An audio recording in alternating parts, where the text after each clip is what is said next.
Colorado fire districts were forced to make budget cuts in 2017 because of a weird provision in the state constitution.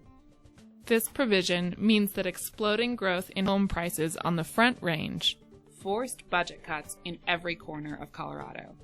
This video explains why. In 1982, voters passed the Gallagher Amendment to the Constitution. This amendment said that property taxes on homes could never account for more than 45% of total property tax collections. That means the remaining 55% of property taxes must come from non-residential property. This requirement is often called the 45-55 split. Gallagher also dictated the assessment rate for all property. What's the assessment rate? It's the percentage of a property's value that is subject to taxation. You don't pay taxes on the entire value of your home, only a portion of it. For example, if you have a $500,000 home and the assessment rate is 7.2%, you only pay property taxes on $36,000 of the home's value. That assessed value gets multiplied by your locally approved mills, some for the school district, some for the county and city, and some for special districts like your fire district. Gallagher locked the assessment rate on all non-residential property at 29%, so the rate for homes must fluctuate to maintain the 45-55 ratio. When Gallagher was added to the Constitution, the residential assessment rate was 21%. Throughout the 1980s, the growth in value of residential property outpaced increases in non-residential property values. This meant that the assessment rate on homes statewide had to be lower. It fell to 18%, then 16%, then 15%. It hit 10.36% in 1995, and then fell to 7.96% in 2003. In 2017, the residential assessment rate dropped to 7.2%. We can see the budget cuts that resulted when the assessment rate dropped from 7.96% to 7.2% in 2017. That's roughly a 10% drop in the rate. This hurt different parts of Colorado differently. In Denver, where home values have grown by more than 10%, Denver homeowners saw increases in property tax bills even though the percentage of their houses they pay taxes on actually fell. As a result, the services funded by property taxes did not have to be cut. However, in the areas of the state where values did not rise by 10%, property taxes fell and local governments collected less tax revenue. Let's look back at our $500,000 house.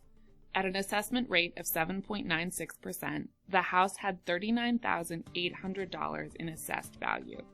If the home value grew by 5%, then assessed value and property tax collections should grow. But because the assessment rate fell to 7.2%, less property tax was collected. This is the exact situation many fire protection districts across the state are dealing with.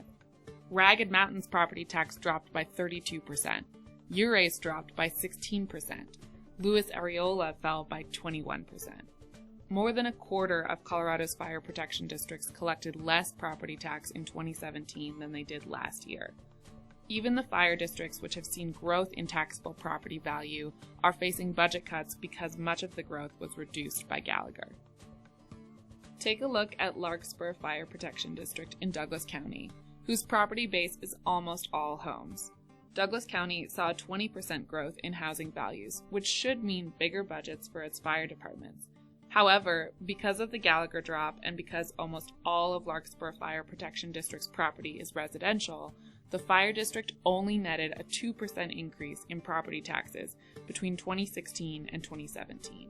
This isn't enough to keep up with increased call volume and population growth. Because of the Gallagher drop, Larkspur postponed hiring essential firefighting personnel. Unlike schools, which get more money from the state budget if their local revenue falls, fire districts don't get help from the state. They are totally dependent upon local property taxes. Unfortunately, this problem is likely to get worse in coming years.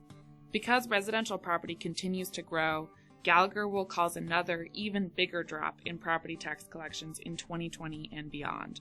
Current estimates suggest a 15% reduction in the assessment rate on homes, hitting 6.1% in 2019. A few fire districts have done the numbers, and they are scary. One district estimated that the revenue lost from the rate reduction would reduce their employee salary budget by a third. Given the 10% drop in 2017 and another 15% drop in 2019, the residential assessment rate will have fallen by nearly 25% in 4 years. At the same time, emergency call volume is up more than 30%. While this might appear to some people to be a welcome tax reduction, it comes at a significant cost. Reduced services like fewer emergency personnel, closed fire stations, and increased emergency response time. This is why fire chiefs from across the state are warning that Gallagher will cause a reduction in paramedics, EMTs, and firefighters. And fewer ambulances and fire engines will mean increases in emergency response time unless Gallagher is reformed. This video was brought to you by the Colorado Fiscal Institute with support from the Colorado State Fire Chiefs.